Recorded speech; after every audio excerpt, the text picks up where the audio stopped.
In the heartland of autumn leaves and fading daylight, David McPherson, an authoritative expert of Canadian musical lore, unlocks a trove of musical secrets. 101 fascinating Canadian music facts serves as a kaleidoscopic window into Canada's vibrant music tapestry, an opus forged through McPherson's quarter-century dance with the notes, rhythms, and anthems that resonate from coast to coast.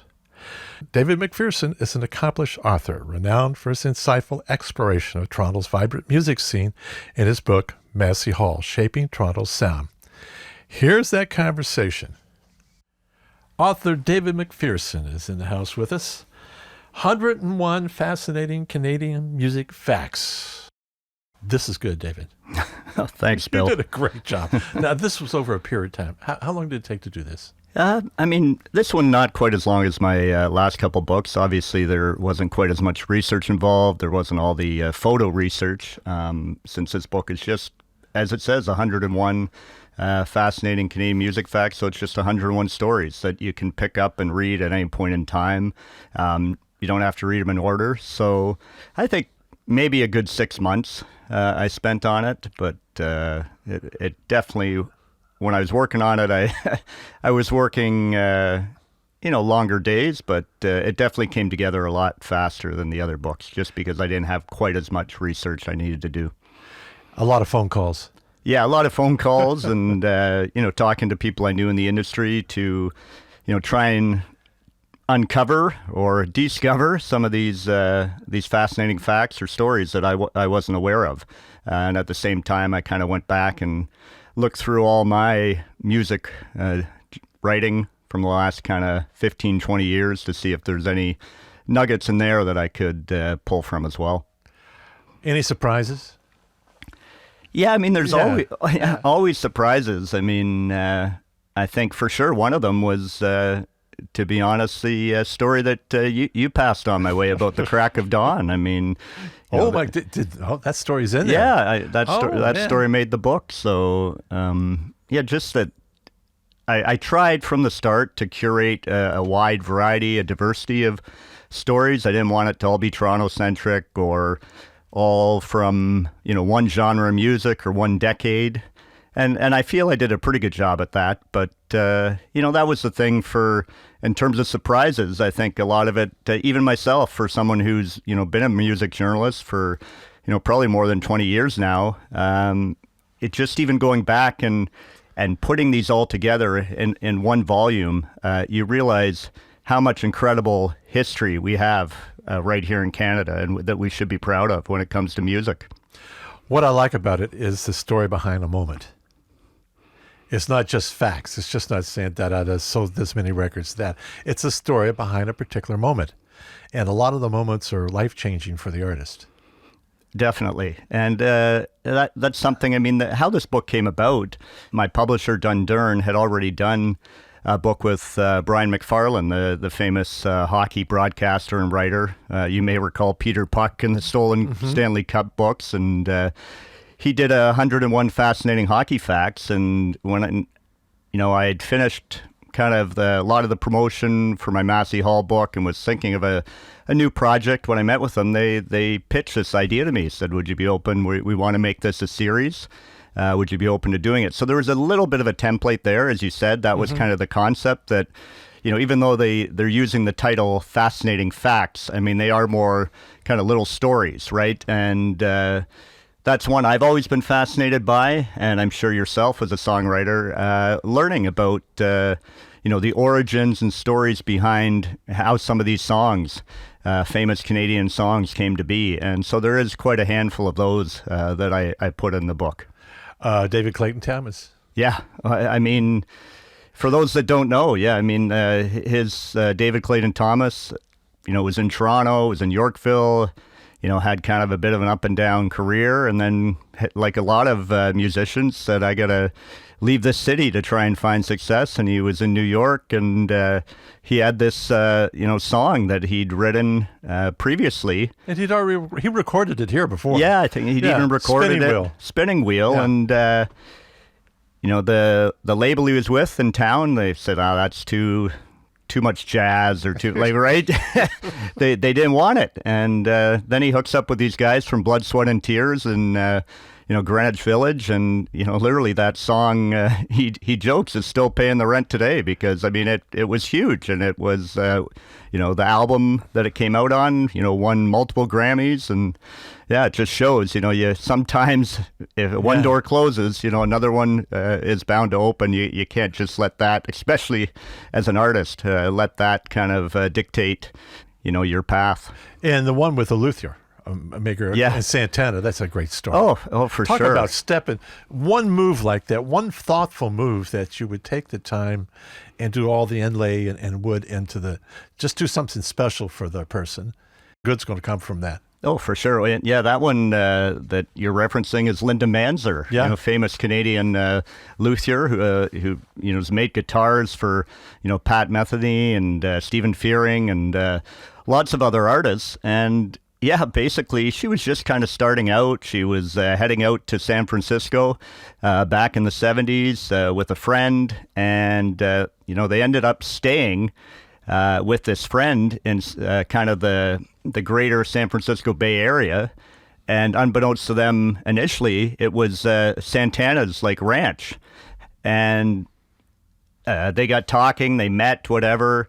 And long story short, she went back home. She was still doing her apprenticeship to become a luthier. And this friend of hers, called up and said, "We'd love you to make a guitar for Santana that we can give him as a gift for Christmas." And yeah, the rest, she said, that basically, that one, Santana was interviewed by a magazine after he'd received that guitar and had made mention of her name, and she said that was it. My career started.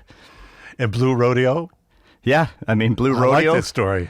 Yeah, another great story that, for me, probably Blue Rodeo is one of those Canadian bands I've seen more than anyone else. I've been fortunate to get to know them. They're great guys, and so there's, you could write a whole book just about them, right? Meryl Streep. Yeah. So, this story was one that I found pretty fascinating that maybe a lot of people don't know, but, Meryl Streep was in New York filming a movie, and a taxi driver gave her a Blue Rodeo record, and she fell in love with the band. And so, flash forward a few years, and she's making a movie, Postcards from the Edge, with Carrie Fisher. And, they need a band to be in the film as the bar band, and, also be on the soundtrack. And, she wanted Blue Rodeo. She remembered them, and they got the gig. So that was kind of, Blue Rodeo had that little bit of Hollywood fame by being in a movie. She saw the group too live or something. Yeah, she had seen them live, and they actually did a little private rehearsal for her and the director at the old Diamond Club. And you even talk about the old Forum. Yeah, the Forum. I mean, long before I went there for the first time, I think for those that recall, I mean, the Ontario Place Forum was pretty unique with the rotating stage. I would think that was about the first place I saw the Tragically Hip, but one of the stories I include in the book about the Forum is the famous kind of riot down by the lake with Teenage Head. I remember that. Yeah, they did a free show, and next thing you know, thanks to their promotion, and they basically, I think 10,000, one of those stories, fit in the place, and the cops had to close the doors, and people were jumping in the lake and trying to swim across, and there was arrests and everything. And at the time, I think they were just having a great show. They were not quite aware of all this chaos and mayhem going on, outside the gates. But what publicity got? Well, that's next it. Day. The next day they sold, I don't know how many records, but it certainly gave them a huge spike and boost in their record sales. And Maestro Fresh West, Mr. Scarborough. Oh yeah, I mean the Maestro I love. He always has his favorite and famous saying, right, is don't make records, make history. Yeah. And anyone who knows the history of hip-hop in Canada, you can't talk about it without talking about Maestro Fresh West. And, they're a great example. In my book, I talk about how, that song, Let Your Backbone Slide, came about. I mean, he was just working one night, doing security in the East End of Toronto, and, something about, You know, the Billy Squires song, The Stroke, and that line, let your backbone slide, kind of resonated. And he wrote this whole song around it. And same thing. Next thing you know, that song took on a life of its own. Always a little bit of luck involved. You know, the producer from New York City happened to hear him at Much Music. You know, that was like the first Canadian hip-hop single that charted in the U.S. on the Billboard charts. So, you know, definitely an important piece of Canadian music history. You even included my story about the Elmo. Yes. I was going through it. Yeah. Wait a minute. Yeah. We can tell this one. Yeah. Okay. Through the years at the Elmo Combo downstairs, which was the band room downstairs, everybody smoked weed all the time, or hash. And there was a little hole in a protrusion of the wall, which had plasterboard on both sides. And everybody would stash their roaches and throw them into the wall.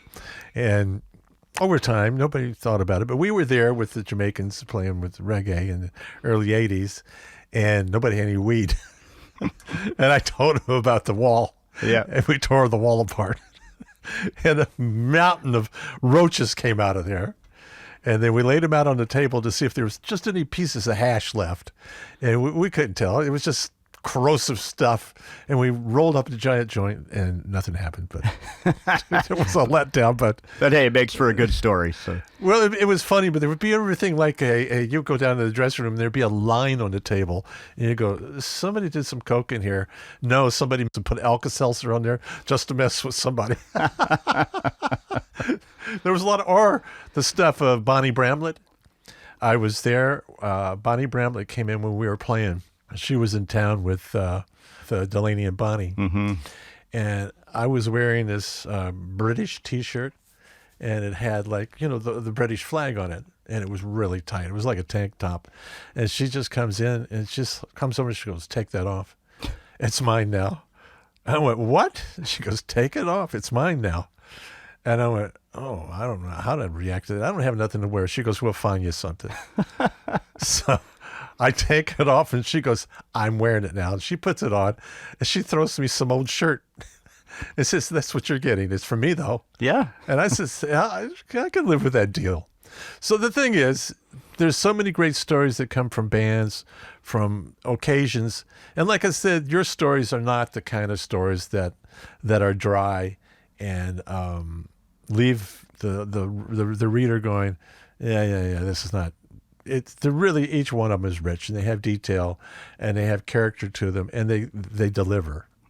When you're going through it, you're laying it out, and you're going, okay, this has got to pop more. Yeah. Well, and that's where definitely, thanks for saying that. I'm humbled, Bill, but, an editor certainly helps in that regard, too. And I've been lucky with Dundurn Press to have worked with fantastic editors over the years. And, this was no exception on this book. And that's where an editor helps. Even the titles, right? It's like a newspaper headline. And coming up with the title for each of these stories, that was part of like you said, that hopefully that kind of draws people in, and it was an important piece, and for sure that's where the editor helped. And also for myself, the other piece was, sometimes it kind of veered too much into just being a biography per se of someone. Yeah, you don't want to do that. And you don't want to do that. So No. that's where the editor would be like, okay, what's the fascinating fact here? And so that's kind of where that title comes in. It was like within each story, there had to be some kind of, little tidbit that kind of was, the thread that held it all together. Your other books are Horseshoe Tavern, A Complete History, and then the very successful Massey Hall. You did a beautiful job on that one. No, and that one thanks. just, as long as the Massey Hall is open, that will just keep selling. Yeah, well, the hope is, and we hope that Massey Hall will be open for another century at least, right? After all the recent revitalizations. So, You write for Grammy.com? How long have you been doing that? I started during the pandemic, I think was my first couple stories. And then there was a bit of a break in there. A new editor came in last fall, and I sent them a pitch. And I've been writing fairly regularly for them ever since. So probably about a year now. Good. Yeah, it's been fun. One of the most recent stories I did, which was neat. As you know, I included something about one of your favorite gigs was The Roxy. the Roxy, yeah, 50th anniversary, another incredibly historic venue. Yeah. And that went out in LA on the Sunset Strip. Now, are you still doing Canadian cycling too, or? I haven't for a while. I kind of taken a break from that, but I do still love cycling and try and get out in the Waterloo region where I live for some road rides a few days a week. So, David McPherson, the book is called 101 Fascinating Canadian Music Facts. Congratulations.